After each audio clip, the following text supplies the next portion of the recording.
One of the recurring themes of the witnesses' testimony, which came from the voices of the victims themselves in this case, was, who would believe a kid? And the answer to that question is, we here in Bellefonte, Pennsylvania, would believe a kid.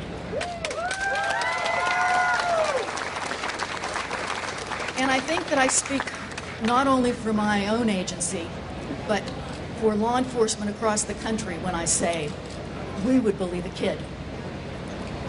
And as reflected by this verdict that we've all just heard, a jury of 12 people here in Bellefonte, PA, most definitely would and did believe a kid. You, the media, have covered the proceedings in this case with exceptional attentiveness and thoroughness. And you've produced much thoughtful commentary and insightful analysis over the course of this trial. Resulting, I think, in the raising of the consciousness of your readers and listeners. Sir, I'll answer that question if you wait until the end of this. Resulting in the raising the consciousness of your readers and listeners and an increased awareness by the public of the monstrous acts that can be committed by sexual predators like the defendant in this case, who live among us, who may appear to be pillars of the community, coaching icons, sports legends, and charitable executives extraordinaire, but who calculatingly and with meticulous planning mercilessly prey upon the most vulnerable members of our society. They carefully select their victims. In this case, as you know, underprivileged kids, kids from broken homes, foster homes, one-parent families, and many of them having other issues like learning, behavioral, and emotional problems to deal with as well. And all of them, in their time of need, turned to the charity known as the Second Mile, where we now know that Jerry Sandusky trolled for victims. There are many important lessons that can be learned from this case. One of them is that we can't let the national focus that this case has brought upon child sexual abuse fade after these cameras are turned off and the media has shifted their attention to the next important story. We have to continue to focus on child sexual abuse and to shine a bright light in those dark, dark places where the Jerry Sanduskys of the world lurk, places which definitely exist in our society. We need to continue to protect our children and to learn from the lessons of this case. And as for those who fail to respond to reports of child sexual abuse, their behavior is abominable and has tragic consequences for young victims like the ones that you heard from during the last 2 weeks. These kids need our help, they need our support, and we as a society must not turn our backs, close our eyes, or try to convince ourselves that it doesn't exist when it in fact does exist.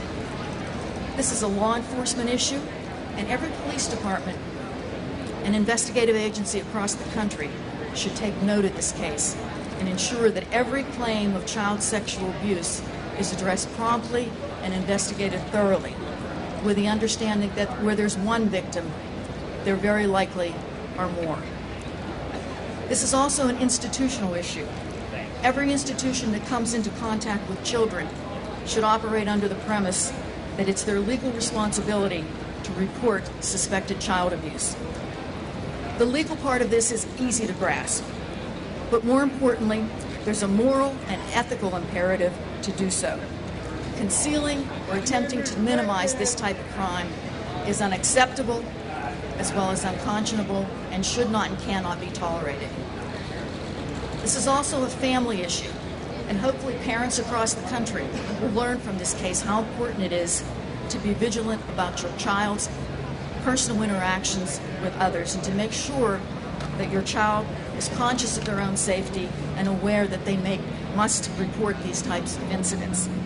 And finally, this is a community issue, because outside of our roles as prosecutors and police officers and professionals, We all have an interest in keeping our communities, and particularly our children, safe and secure, and protecting our children, who really are truly our most valuable natural resource, and they should always be our priority. Every one of us has a responsibility to be aware of the possibility of this type of crime and to speak out if you note something troubling. I thank all of you for your patience and your dedication in covering this case. Your work, too, has carried this story and the lessons that go hand in hand with it far beyond the borders of Centre County, and it's helped immeasurably to raise awareness about this kind of issue. If there are people out there watching right now who have been victims of sexual abuse, as part of any case anywhere, I encourage you to contact authorities in your community and seek the support and assistance that you need. There are no instant solutions to this problem, but working together, we can hope to make progress. We can help the voices of victims be heard, and we can try and drive away the demons and the darkness and lift the veil of secrecy that allows predators to hide and to operate in our midst. The Commonwealth's interest in a case like this, in this kind of criminal prosecution, is not merely to win the case, but to see that justice shall be done. Yes. The twofold aim of which is that guilt shall not escape, nor innocence suffer. Our goal here has always been to bring about a fair and a just result in this case. That goal has been accomplished with the jury's verdict today, and we believe that justice has been served. Thank you very much, and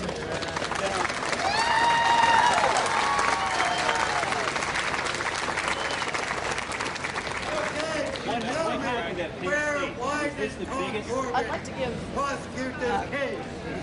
State police here a chance. Why did not Tom Corbett prosecute this case? Thank you, General Kelly. My name is Major Brett Wagner of the Pennsylvania State Police. I'm the Director of the Bureau of Criminal Investigation. I stand here as a representative for the Commissioner of the State Police, Colonel Frank Noonan. I echo the comments offered up by General Kelly, and I thank her and her agency for the cooperation we received throughout this investigation.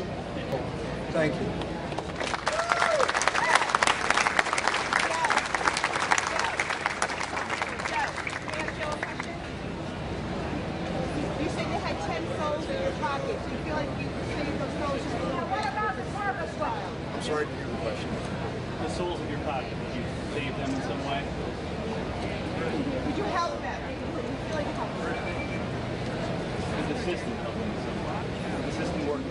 Yes.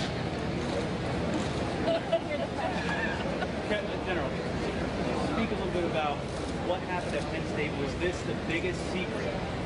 The biggest secret this state, this country has known, covered up by people in positions of power? We're here today to talk about the Jerry Sandusky case. That's a case that's pending trial, and I don't think we're going to talk about that today. We'll save that for another day.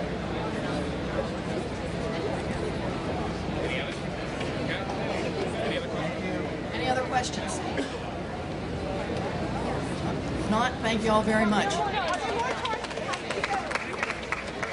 I can say that this is an ongoing investigation. It continues, so we can't speculate on whether or not there'll be future charges, but we are continuing to look into this. I'm sorry? When do you expect that to come? And are there more charges in that case as well? Well, that trial hasn't been scheduled yet. There's no trial date yet, so we can't tell you when that trial will go forward. And as I said, this is an ongoing investigation. Let's get